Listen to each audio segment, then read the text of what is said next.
Saludos estudiantes noroccidentalistas.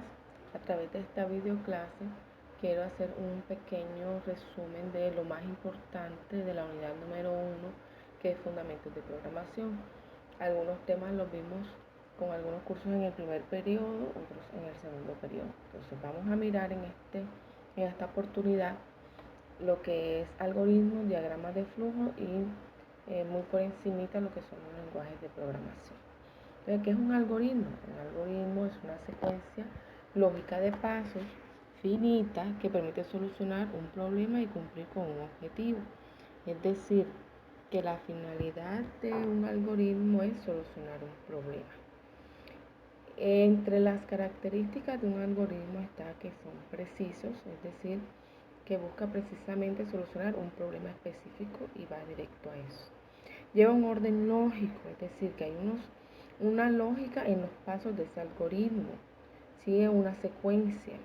Por ejemplo, en caso de un algoritmo convencional, recordemos que los algoritmos hay de dos tipos: convencionales, que son los que nosotros hacemos frecuentemente, y los computacionales, que son los que se hacen en el computador.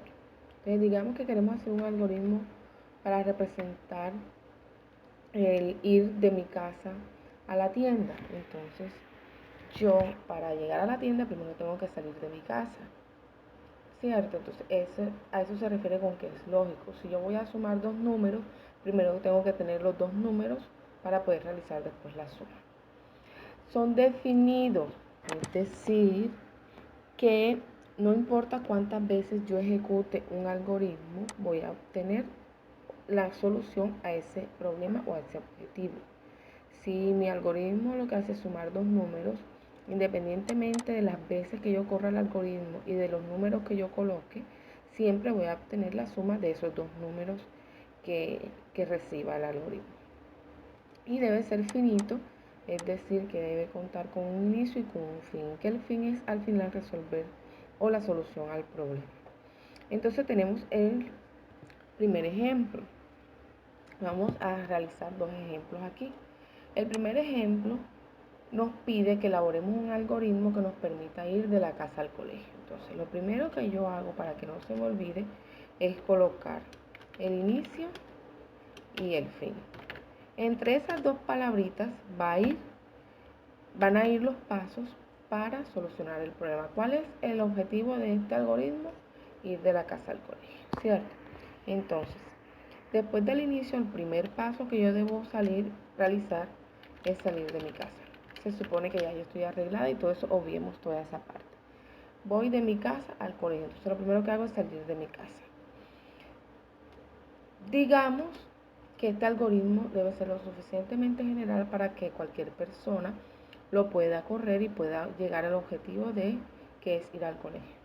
Entonces, pueden presentarse dos casos. Puede presentarse que yo viva cerquita al colegio y me vaya caminando. O está el caso de una persona que vive distanciada del colegio y necesite tomar un transporte que le permita llegar hasta él.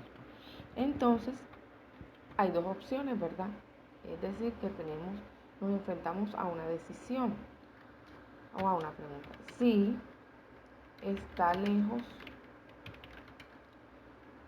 del colegio, es decir, que si mi casa está lejos del colegio, ¿qué hago entonces?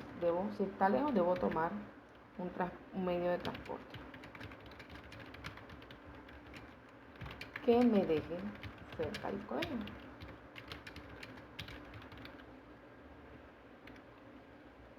Vamos a bajar esto aquí para poder apreciarlo. Tomar un medio de transporte que me permita llegar al colegio. Nos enfrentamos entonces a la otra decisión. ¿Cuál sería la otra decisión? Que no esté lejos del colegio, sino que esté cerca. Entonces, si no está lejos del colegio, entonces dirigirse caminando, ¿verdad?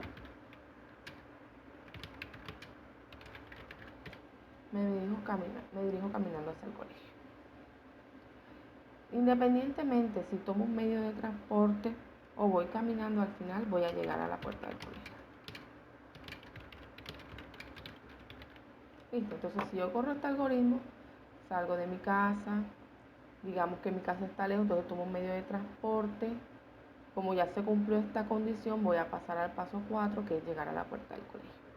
Si por el contrario soy una persona que me encuentro lejos, que no me encuentro lejos de mi casa, entonces salgo de mi casa. Si está lejos, no está lejos, entonces si no está lejos del colegio, entonces me dirijo caminando hacia el mismo y al final llego a la puerta del colegio. Y aquí estaría el fin. Aquí llega el fin de mi algoritmo. Listo, ya terminé este. Voy al segundo ejemplo. Elabora un algoritmo que permita determinar si un número es mayor que otro. Listo. Entonces, ¿qué es lo primero que debo hacer?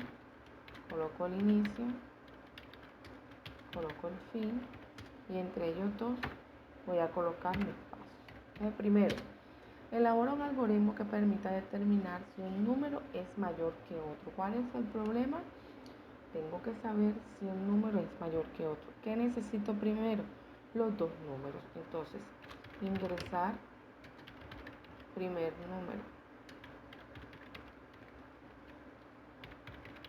A este le vamos a llamar A. En los temas que vienen en la segunda unidad vamos a ver exactamente cómo se lee un número. Por lo pronto lo vamos a colocar así. Segundo número, ingresar segundo número, el segundo paso, perdón, y le vamos a llamar B. Entonces, sí, vamos a hacerlo sencillo también. Obviamente pueden haber más condiciones como si es igual o no, pero digamos que vamos a hacerlo sencillo. Si A es mayor a B, escriba un texto: A es mayor a B. Si no, escriba B es mayor que A. Perdón, mayor que A. Y ese sería todo mi algoritmo. Leo el primer número, leo el segundo número, pregunto si A es mayor que B, entonces escribo A es mayor que B. Si no, escribo B es mayor que A.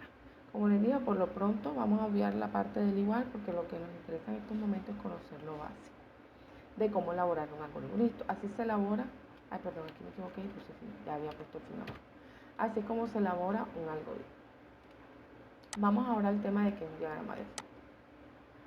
Un diagrama de flujo permite representar de forma gráfica un algoritmo a través de símbolos. Es decir, que yo este algoritmo lo puedo representar a través de símbolos y eso me va a ser más fácil después pasarlo al computador.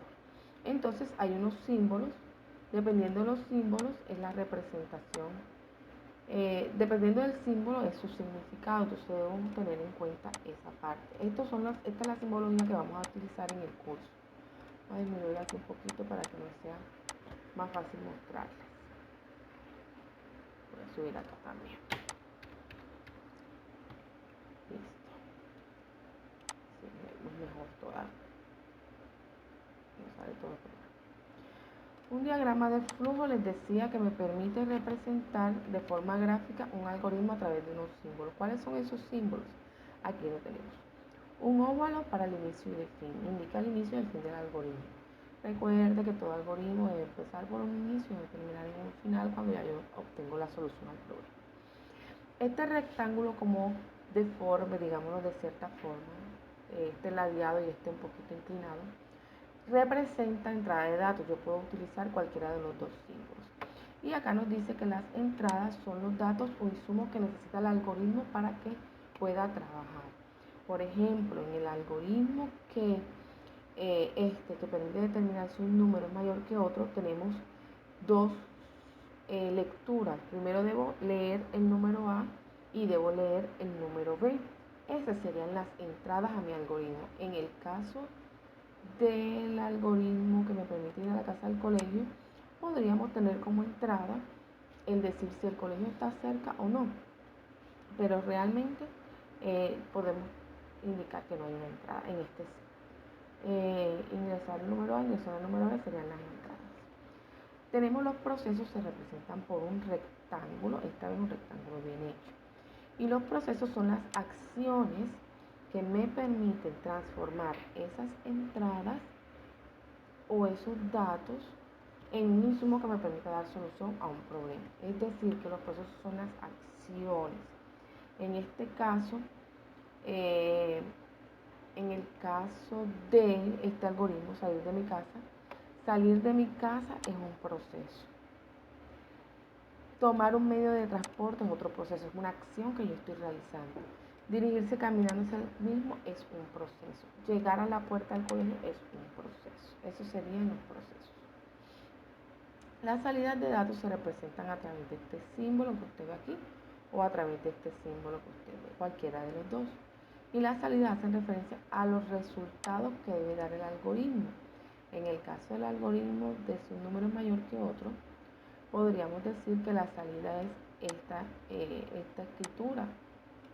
Escribir en la pantalla A es mayor a B o escribir en la pantalla B es mayor que A es la salida de mi algoritmo o la solución o el resultado del proceso que yo hice.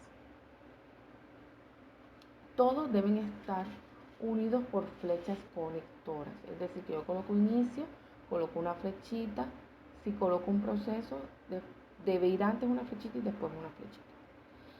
Las decisiones se usan para representar precisamente eso, una decisión lógica que yo estoy tomando antes de ejecutar una instrucción. Entonces, en este caso, yo me estoy haciendo una pregunta. Si A es mayor a B, esa es una decisión. Y en el caso del algoritmo de salir de la casa al colegio también, si está lejos del colegio, es una decisión que yo debo tomar y la represento por un rombo. Las iteraciones o repeticiones se representan por este símbolo y son las que me permiten repetir un conjunto de instrucciones. Esto lo vamos a ver más adelante. Cuando yo necesito repetir una instrucción, utilizo este símbolo. Entonces, aquí tenemos un ejemplo. Elabora un algoritmo que permite ir de la casa al colegio. Ya vimos el algoritmo, ¿verdad? Vimos salir de la casa, si está lejos tomo un medio de transporte, si no está lejos me voy caminando y después llego a la puerta del colegio. Y este sería el diagrama que me permite representar ese algoritmo. Entonces, tenemos el inicio y tenemos el fin representado por los dos óvalos. Después del inicio utilizo la flecha conectora y me enfrento con el primer paso, que es salir de la casa. Yo les decía que salir de la casa es un proceso o una acción. Recordemos que los procesos se representan a través de un rectángulo. Aquí está un rectángulo que me dice salir de casa. Coloco mi flechita conectora y entonces me enfrento a una decisión. ¿Cuál es la pregunta? ¿El colegio está lejos o no? Entonces, hago una sola pregunta y la represento con un rombo que es, según mis símbolos, el que representa una decisión. Entonces, dentro del rombo coloco está lejos del colegio y puedo colocar sí o no, o puedo colocar verdadero y falso. Como esta es una decisión que puede tomar dos opciones, tengo dos opciones, entonces yo saco una flechita hacia un lado, otra flechita hacia otro lado, y es indispensable que yo coloque aquí en un circulito cuál es la respuesta a esa decisión. Está lejos del colegio, o sea, mi casa está lejos del colegio, verdadero, iría por este camino, falso, iría por este camino. Entonces, la primera opción es que sí está lejos del colegio, o sea, que es verdadero. Escribo aquí B de verdadero. ¿Y qué pasa si es verdadero?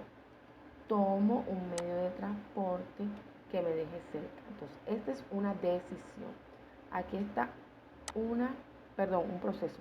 Aquí está una decisión y aquí está el proceso que sigue a esa toma de decisión. ¿Cuál es el proceso? Tomar un medio de transporte. Lo represento por un rectángulo porque es un proceso. Tomar un medio de transporte que me deje cerca del colegio. Si no está lejos del colegio, es decir, que esta pregunta es falsa, no está lejos del colegio, falso, tomo este camino. El proceso, cuando cojo este camino, es dirigirse caminando hacia el mismo. Dirigirse caminando hacia el mismo hasta allí. Entonces, en un rectángulo, porque es un proceso, dirigirse caminando hacia el colegio. Sea que yo tome un medio de transporte o sea que yo me dirija caminando, es decir, si sigo esta ruta o sigo esta ruta, debo llevar mi flechita hacia el mismo lugar, que es llegar a la puerta del colegio. Aquí este diagrama tiene una opción más, avanzar, es decir, que de donde me baje o caminando, avanzo hasta la puerta del colegio, y después que avance a la puerta del colegio, me ubico en la puerta del colegio y ya llegué a la solución de mi problema, entonces le doy final a mi algoritmo. Mire que todo va conectado con flechas, recordar inicio y fin, rectángulo para procesos, rombo para decisiones. Listo. Aquí tenemos un segundo ejemplo. Elabora un algoritmo, aquí no corrijo. Elabora un algoritmo que permita determinar si un número es mayor que otro. Tenemos aquí el algoritmo, ya lo vimos en el ejemplo anterior, ¿verdad? Inicio, fin, introduzca el número A, introduzca el número B. Si A es mayor que B, escribo A es mayor que B. Si no, escriba B es mayor que B. ¿Qué vamos a hacer? Vamos a representar, vamos a bajarlo para verlo bien. Vamos a representar este algoritmo a través de un diagrama de flujo. Ya aquí en el primer ejemplo está el diagrama hecho, aquí lo vamos a hacer para que usted vea el proceso con otro ejemplo. Vamos a usar las formas, que es lo primero que yo debo colocar, mi inicio. Después del inicio que sigue, mi flechita, para que no se me olvide. Como lo voy a hacer de rapidez, no va a quedar de pronto bonito, pero ya, lo importante es que aprenda cómo se hace. Introduzca el número A, es una entrada, ¿verdad? Vamos a buscarla para que usted lo vea, vamos a tenerlo aquí arribita. Recuerde que la entrada es como un rectángulo que no es parejito, tiene como una deformidad. Aquí está, una entrada. Entonces buscamos aquí en las formas algo parecido. Aquí hay algo parecido. ¿Cuál es mi entrada? Leer. Vamos a escribir como está ahí. Introduzca número.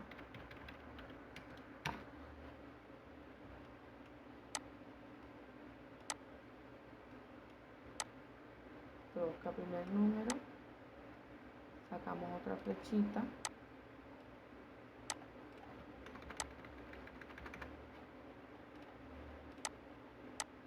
Yo lo estoy haciendo muy rápido porque usted lo hace bien bonito.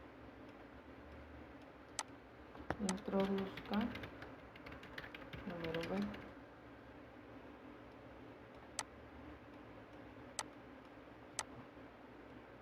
Voy con mi flechita. Vamos a mi algoritmo. Si A es mayor que B, estamos haciendo una pregunta, ¿verdad? Es decir, nos enfrentamos a una decisión.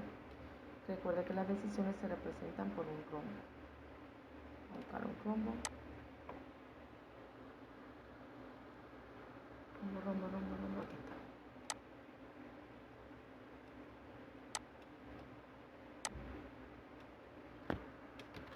Si A es mayor que B,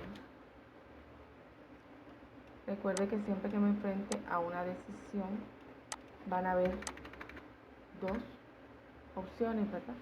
En este caso. Con mi flechita, entonces voy a sacar, vamos a usar otra forma.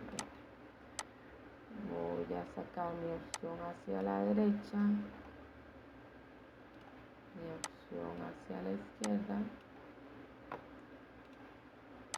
bajamos, a ver qué pasa, y bajamos aquí a ver qué pasa. Entonces, si A es mayor que B, es decir, que aquí yo puedo poner B de verdadero, puedo colocar sí, puedo colocar.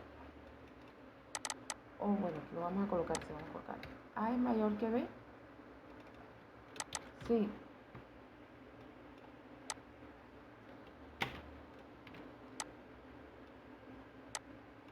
O no. No.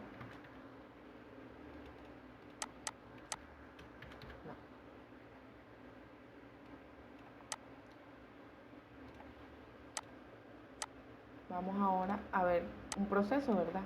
No, mentira. Aquí sería un resultado, porque ya sería el resultado de nuestro algoritmo. El resultado, mira aquí dice, si A es mayor que B, escriba A es mayor, si no, escriba B es mayor, ya eso es un resultado o una salida de datos. Vamos a ver qué símbolos encontramos aquí, vamos a buscarlo. Perdón que me demore, hasta ahora ya casi no veo. Este pero hacia el otro lado.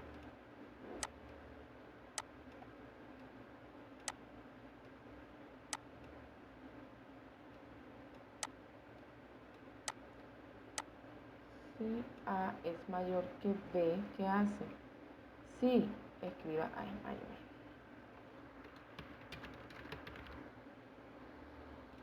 Y hay que ser recursivo, así que yo copio y pego. Solo cambio el texto. Si no, escriba B es mayor. ¿Sí ve? Vamos a buscarlo acá. Introduzca el número A, introduzca el número B. Son entradas de datos. Enfrento una decisión, A es mayor a B. Sí, escribo A es mayor.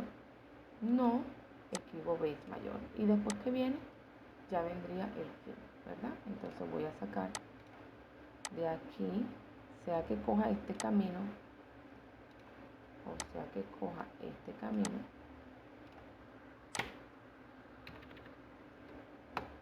voy a llegar a la misma respuesta. Un circulito, un ovalito, que me va a decir fin. Eso es todo. Así de fácil se representa un algoritmo a través de un diagrama de flujo. En algunos cometieron el error de no colocar el sí, el no o la opción verdadero y falso, o colocar decisiones que no eran correctas, como si tiene detergente la lavadora o no. Por ejemplo, en el de la lavadora, yo aquí colocaría, ¿tengo detergente? Sí, echo la ropa. No, agrego detergente y después de agregar detergente volvería a echar la ropa. Entonces, sea sí o sea no, al final ellos dos deben encontrarse en algún punto para llegar al fin. Mira acá también, sea verdadero o sea falso, al final se encuentra en ningún punto para llegar al fin. No hay una característica del diagrama que no hay ninguna pieza suelta. Miren, aquí no hay ninguna pieza suelta. Desde el inicio hasta el fin, todos los símbolos están conectados y llegan hasta el fin. Igual acá, desde el inicio hasta el fin, todos los símbolos están conectados hasta llegar hasta el fin. Si yo quito esta flecha de aquí, mi diagrama de flujo aquí se va a quedar y no va a terminar a llegar la solución. Todos deben llegar hasta el fin. Entonces debo buscar la forma de conectarlos, si no estaré cometiendo algún error. Bueno, pasamos al tema de qué es lenguaje de programación. Lenguaje de programación es un sistema estructurado diseñado para que los computadores puedan entender lo que el programador quiere. Es decir, que el lenguaje de programación me permite a mí decirle al computador qué es lo que yo quiero que el programa realice, porque el computador, recuerde que no es una máquina que entiende unos y ceros. Entonces, antes, para programar había que hacerlo a través de unos y ceros y era muy difícil y muy tedioso. El lenguaje de programación lo que hace es utilizar un lenguaje o un código que sea más fácil de entender para nosotros los seres humanos, y el mismo lenguaje de programación a nosotros nos muestra un código entendible y lo transforma en unos y ceros para que la máquina lo entienda. Nosotros en este curso vamos a utilizar un lenguaje que se llama JavaScript. JavaScript es un lenguaje de programación interpretado. Los lenguajes de programación son interpretados en el hecho de que utiliza lo que yo les dije, un lenguaje formal muy fácil de entender, y el mismo programa interpreta o traduce ese programa al lenguaje de máquina, por eso se llama interpretado. Este lenguaje de programación JavaScript utiliza es utilizado más que todo para las páginas web, para programas sencillos de páginas web. Yo les dije que vamos a utilizar la sintaxis de JavaScript, que es muy sencilla, y el JavaScript lo que debe tener en cuenta, lo primordial es que va entre etiquetas. ¿Cuáles son las etiquetas? Script y el script con un slash. Esto sería como el inicio y el fin que nosotros estamos trabajando. ¿Qué hace este pequeño código que usted ve aquí? Inicio, fin, alert, lo que hace es mostrar aquí en la mitad de la pantalla una ventanita, y en esa ventanita va a escribir bienvenido al curso de fundamentos de programación. Aquí hay otro ejemplo, el inicio, el fin, el mensaje de alerta que les digo, una pantallita que diga bienvenido al curso de fundamentos de programación. Y también hace escribir en la pantalla, ya no en una pantallita, sino en la página o donde yo inserte el código. Escribir lo mismo, bienvenido al curso de fundamentos de programación. Esa es la explicación sencilla que quería darles de toda la unidad 1. ¿Qué tienen de tarea? Este documento, así modificado como está ahora mismo, se lo voy a subir en el CIAN. Voy a crear una tarea donde voy a subir este archivo. Va a encontrar esta teoría, y en la sección recursos de aprendizaje voy a subir este video que usted está viendo. Entonces usted va a revisar este documento si usted lo necesita para resolver lo siguiente: explicar las características de los algoritmos, que ya les hice una explicación breve. Usted me lo va a explicar con sus palabras. Va a elaborar un algoritmo que permita sumar dos números, así, de esta manera. Así como hice de cuál es el número mayor y cuál es el número menor, usted va a hacer un algoritmo, pero que permita realizar la suma de dos números. Tercer punto, representar ese algoritmo de la suma de dos números a través de un diagrama de flujo. Es decir, que así como hice yo acá, usted va a hacer un diagrama de flujo para representar ese algoritmo que usted hizo acá. Cuarto punto, elabora un diagrama de flujo que permita determinar si un número es positivo o negativo. En este caso, solo va a ser el diagrama de flujo que le permita decir si un número es positivo, es decir, mayor a 0, o es negativo, es decir, menor a 0. Quinto punto, me va a decir cuál es el nombre del lenguaje de programación que vamos a utilizar o que estamos utilizando este año en este curso. Bueno, muchachos, espero que esta explicación les haya servido. Recuerden que esta es la recuperación de la unidad número 1 y espero que obtengamos unos buenos resultados. Entonces quedo a la espera de sus respuestas. Muchas gracias.